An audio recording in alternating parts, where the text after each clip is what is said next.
अस्सलाम वालेकुम दोस्तों, आज आपके लिए लेकर आई हूँ मैं बहुत ही मज़ेदार सी रेसिपी। आज हम बनाएंगे आलू के पराठे, वो भी बहुत ही आसान तरीके से और बहुत ही मज़ेदार।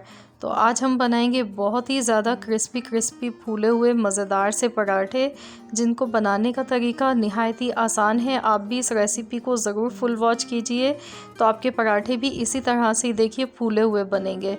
ये देख सकते हैं आप कितने फूले हुए और कितने मज़े के लग रहे हैं ये पराठे देखने में, और खाने में ये वाकई में बहुत ही लाजवाब बने हैं। तो चलिए हम रेसिपी देख लेते हैं।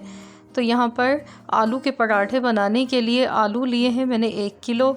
आलू को मैंने बॉयल किया, उसके बाद इसका छिलका उतार लिया है और इनको ठंडा कर लेना है अच्छा सा। ठंडा करने के बाद ही आपने पराठे बनाने हैं इसके।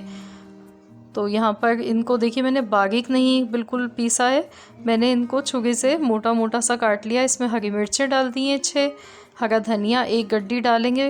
हरा धनिया इसमें ज़्यादा अच्छा लगता है, हरे मसाले बहुत ही अच्छे लगते हैं आलू के पराठे में। पुदीना डाल देंगे आधी गड्डी। आलू मैंने यहाँ पर 1 किलो लिए हैं। लहसुन अदरक का पेस्ट डाल देंगे 1 चम्मच। और अब हम कुछ मसाले डालेंगे। खुश्क धनिया डालेंगे इसमें 2 चम्मच भरकर। खुश्क धनिया इसमें ज़्यादा अच्छा लगता है, आप मोटा मोटा कूट कर डाल लें। आप चाहें तो इसको थोड़ा सा तवे पर भून कर भी डाल सकते हैं। 1 चम्मच मैंने ज़ीरा डाला है पिसा हुआ, 1 चम्मच कुटी हुई लाल मिर्च, नमक हस्बे ज़ायका, और ये अजवाइन है।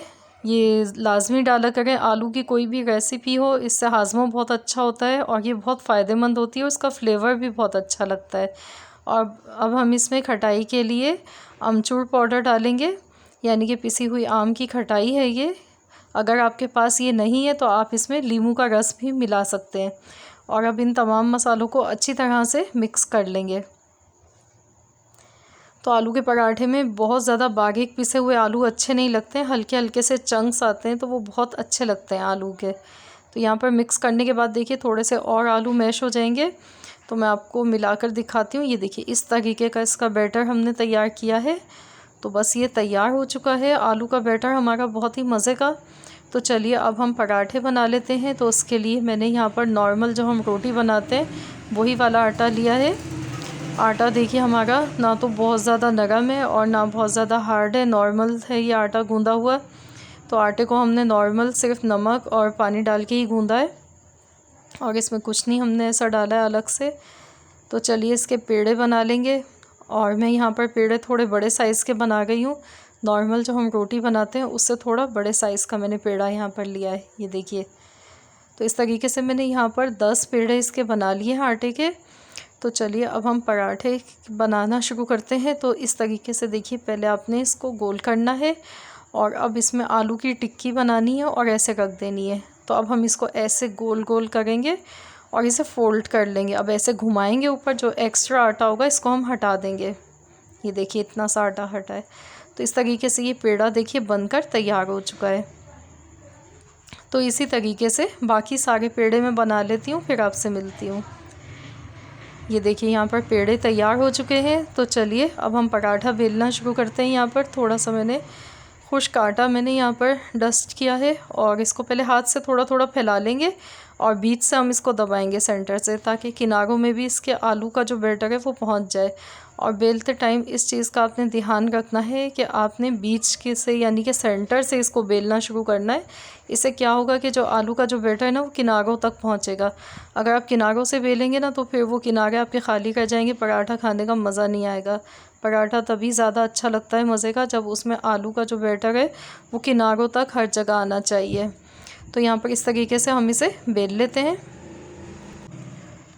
तो ये देखिए हमने बेल लिया है। तो चलिए अब हम इसको तवे पर डालेंगे। ये देखिए ना बहुत ज़्यादा पतला है ना बहुत ज़्यादा मोटा है ये। तो तवा यहाँ पे गरम हो चुका है। अब इसे पलट देंगे दूसरी साइड से। तो यहाँ पर देखिए हल्का हल्का सा गुलाबी रंग आने लगा है, तो इस पर हम ऊपर से घी लगाएंगे। आप चाहें तो इसको आप ऑयल से भी बना सकते हैं, लेकिन जो इसका जायका है ना वो घी के साथ ज़्यादा अच्छा लगता है। अब हम इसको ऐसे दबा दबा के सेकते चले जाएंगे। इससे पराठा जो है ना वो फूलता है बहुत अच्छी तरह। इस तरह अगर आप कोई भी चम्मच ले लें और ऐसे दबा के इसको पकाएं तो ये फूला हुआ पराठा बनता है। अब इसे पलट देते हैं दूसरी साइड से। ये देखिए कितना प्यारा सा इसका कलर निकल के आया है। तो इसको आप देख सकते हैं, दिखने में ये कितना क्रिस्पी सा लग रहा है, बहुत यमी सा बना है ये पराठा। ये देखिए दोनों साइड से बहुत अच्छा सा ये सिक चुका है। तो ये पराठे आप बनाकर इसको आप इसके साथ हरी चटनी बना लें, या आप लहसुन और लाल मिर्च की जो चटनी बनती है तली हुई वो बनाएं, बहुत अच्छी लगती है इनके साथ में। तो यहाँ पर इस तरीके से बाकी पराठे भी मैं तैयार कर लेती हूँ।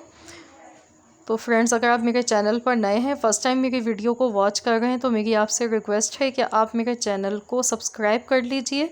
और अगर आज की रेसिपी पसंद आए तो वीडियो को लाइक ज़रूर कीजिएगा, फ्रेंड्स एंड फैमिली मेम्बर्स के साथ भी शेयर कीजिए।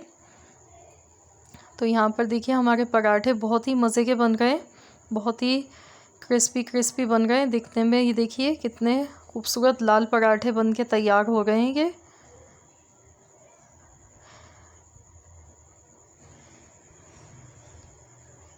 तो ये देखिए यहाँ पर पराठा हमारा फूलना शुरू हो गया है।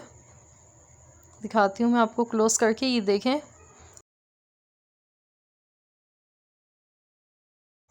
ये देखिए बहुत ही फूले हुए क्रिस्पी पराठे बन गए।